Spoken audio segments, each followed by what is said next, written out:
اللہ من الشیطان الرجیم بسم اللہ الرحمن الرحیم الصلاۃ والسلام علیک یا رسول اللہ الصلاۃ والسلام علیک یا حبیب اللہ الصلاۃ والسلام علیک یا رحمت للعالمین الصلاۃ والسلام علیک یا خاتم النبیین صلی اللہ علیہ وآلہ وسلم اللہم صلی علی محمد وآل محمد۔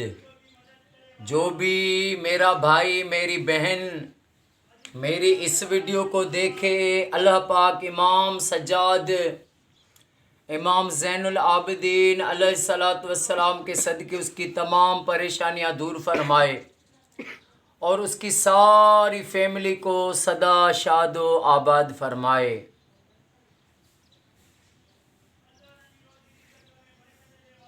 اس دنیا میں جس نے سادات سے محبت کی، اہل بیت کا احترام کیا،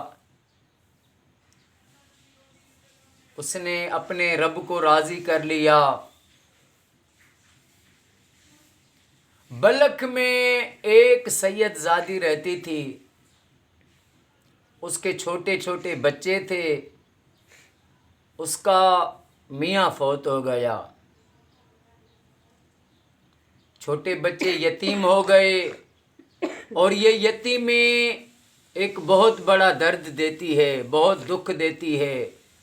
تو ان چھوٹے بچوں کو پڑوس کے دوسرے بچے کہتے تھے تمہارا ابو کہاں ہے، تمہارا ابو کون ہے؟ تو وہ پھر اپنی ماں کو بتاتے تھے، وہ دل شکستہ ہوتی تھی، وہ پھر وہاں سے اپنے معصوم بچوں کو لے کر سمرقند چلی آئی۔ جب سمرقند چلی آئی تو وہاں پر دیکھا ایک مسجد ہے، وہاں پر لوگ بیٹھے ہوئے ہیں، اور ایک شخص ہے، اس کے چاروں طرف جو ہے رش لگی پڑی ہے۔ اس نے پوچھا یہ کون ہے؟ اس کو بتایا کہ یہ اس علاقے کا معزز ہے۔ اس نے کہا جو ہے وہ مسجد میں بیٹھا تھا یا پھر باہر کسی جگہ پر ہی بیٹھا تھا، چوراہے پر جہاں پہ جیسے اوطاق ہوتی ہے۔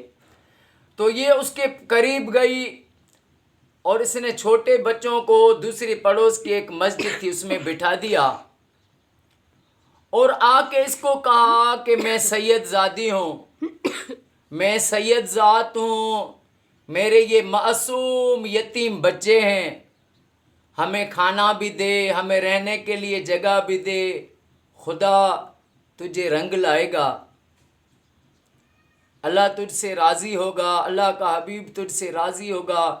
تو وہ شخص کہنے لگا کہ تم مجھے گواہ دو، تم مجھے گواہ دو کہ تم سید ہو۔ اس نے کہا میں مجبور ہوں، میں بیوہ ہوں، میرے یتیم بچے ہیں، میں کہاں سے اس وقت تمہیں جو ہے گواہ دوں۔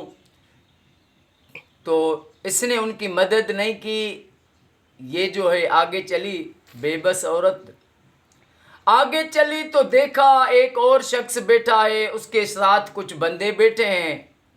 پوچھوایا یہ کون ہے؟ اس کو بتایا گیا یہ آگ کا پجاری مجوسی ہے۔ اس نے کہا مجھے اس سے بات کرنی ہے۔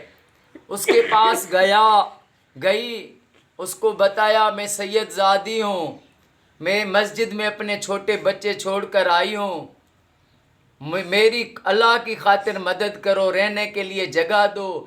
اس نے ایک دم اپنی بیوی کو منگوایا اور اس کو کہا کہ یہ سید زادی ہے، ان کو لے کے پردے میں ایک جگہ پر ان کے رہنے کا انتظام کرو، ان کو کھانا دو، ان کی خدمت کرو، وقت نہیں ٹالو۔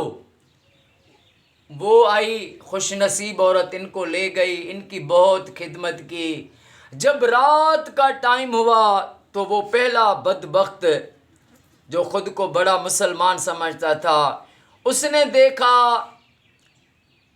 دیکھا کہ اللہ کے محبوب صلی اللہ علیہ وآلہ وسلم تشریف فرما ہیں، اور وہاں پر محلات بنے ہوئے ہیں، اور وہاں پر میرے آقا کریم صلی اللہ علیہ وآلہ وسلم نے جب یہ آیا تو میرے آقا نے اس کی طرف سے رخ پھیر دیا. یہ قریب آیا تو اس نے کہا کہ یا رسول اللہ میں بھی آپ کا امتی ہوں. تو میرے آقا نے فرمایا امتی ہو تو گواہ دو. اللہ اکبر. جب تیرے پاس وہ سید زادی آئی تو تجھے اس نے کہا میں سید ہوں تو تو نے کہا مجھے گواہ دو.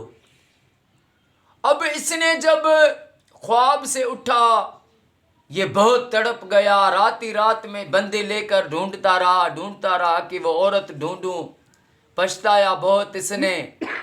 چلتے ایک جگہ پر اس کو پتا چلا کہ اس مقام میں جو ہے وہ یتیم بچے اور پاک وہ بیوی صاحب سید یہاں پر رہے ہیں. دروازہ کھٹکھٹایا. مجوسی نکلا. اس کو کہا یہ بچے مجھے دے دو, میں ان کی خدمت کا حق رکھتا ہوں, میں مسلمان ہوں اور تو جو ہے مجوسی ہے. اس نے کہا خبردار, جو خواب تو نے دیکھا ہے وہ خواب میں نے بھی دیکھا ہے. مجھے بھی آقا کریم صلی اللہ علیہ وآلہ وسلم نے دیدار کرایا. میرے آقا نے فرمایا تو نے میری ذات کا خیال کیا ہے. میرے آقا نے مجھے دیدار کرایا اور میرے کریم آقا نے وہ جو محل تم نے دیکھا تھا نا, میرے آقا نے فرمایا یہ محل تیرا ہے کہ تو نے سید ذات کی خدمت کی. اور ان معصوموں یتیموں کی آنے کی برکت سے جب ہمیں آقا کا دیدار ہوا تو ہم نے آقا پر کلمہ بھر کر سارا گھر مسلمان ہو گئے ہیں. تو یہ ہے سید ذات کی خدمت. جس نے خدمت کی اس کو رنگ لگ گئے, اور جس نے وقت جس کے ہاتھوں سے نکل گیا, آپ کتنی بھی مہنگی گھڑی لیں لیکن اس سوئی کا کانٹا وہ آپ کے آرڈر سے نہیں چلے گا. یہ وقت اگر گزر گیا تو پھر گزر ہی جائے گا. تو جو زندگی رہیں احترام کریں, اپنے پڑوس کا احترام کریں, والدین کا احترام کریں. اگر کوئی مسکین یتیم کبھی وقت پر مجبور دیکھیں اس کی مدد کریں. اللہ پاک ہمیں ساری زندگی محمد آل محمد پر صلوات درود شریف پڑھنا نصیب فرمائے. ہر مسلمان کو مومن کو اللہ یہ توفیق دے کہ وہ اپنے گھر میں لاکھ صلوات شریف پڑھائے. السلام علیکم ورحمۃ اللہ وبرکاتہ.